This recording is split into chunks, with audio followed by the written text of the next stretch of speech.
ಮಿನುಗುವ ಸಂಪಿಗೆ ಪೂಗಳಿರಿಸಿಕೊಂಡು ಇನಿಯ ನಿಗಿದಿರಾಗುತ್ತ ಬಂದಳು ಕಾಮನ ಮರದ ನೀಯಲು ಸತಿ ಶಿರೋಮಣಿ ಪ್ರಭಾವತಿ ಸೊಬಗಿನಲಿ ಪ್ರಭಾವತಿ ಸೊಬಗಿನಲಿ ಸೊಬಗಿನಲಿ ಸೊಬಗಿನಲಿ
ಬಂದಳು ಪ್ರಭಾವತಿ ಪತಿಗೆ ಬಿದಿರಾಗುತ್ತದೆ ಬಂದಳು ಬಂದಳು ಬಂದಳು ಪ್ರಭಾವತಿ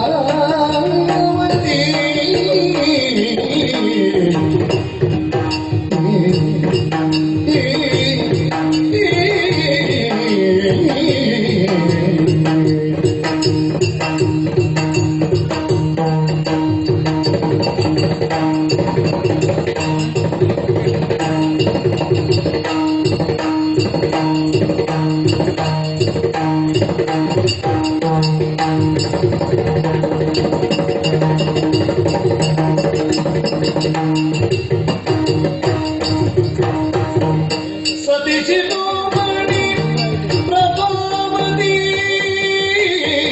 ಸೊಬಗಿನಲ್ಲಿ ಪ್ರತಿಯ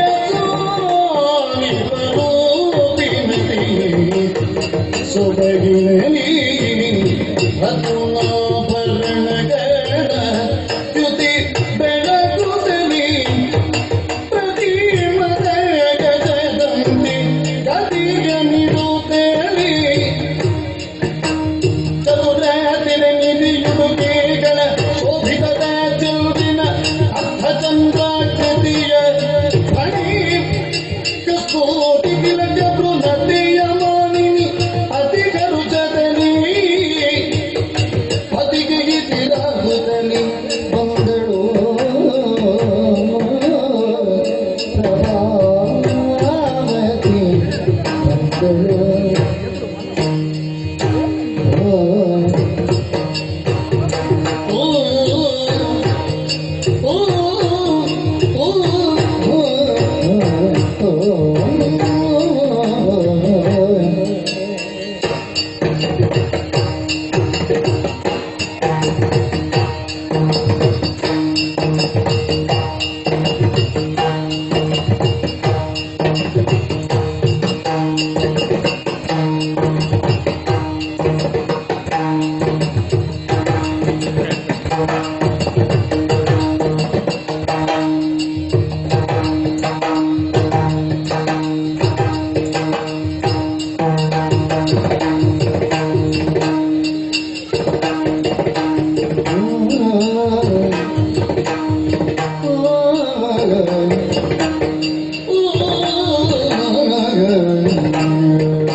ಕೆಲಸ ಯಾವುದು ಅಂತ ಕೇಳಿದ್ರ, ನನ್ನ ಓರೆಗೆವರೆಲ್ಲ ಆಡುವಂತಹ ಮಾತು ಅತ್ತೆಯ ಮನಸ್ಸನ್ನು ಸಂತೃಪ್ತಿಗೊಳಿಸುವುದು ಬಹಳ ಕಷ್ಟಕರವಂತೆ.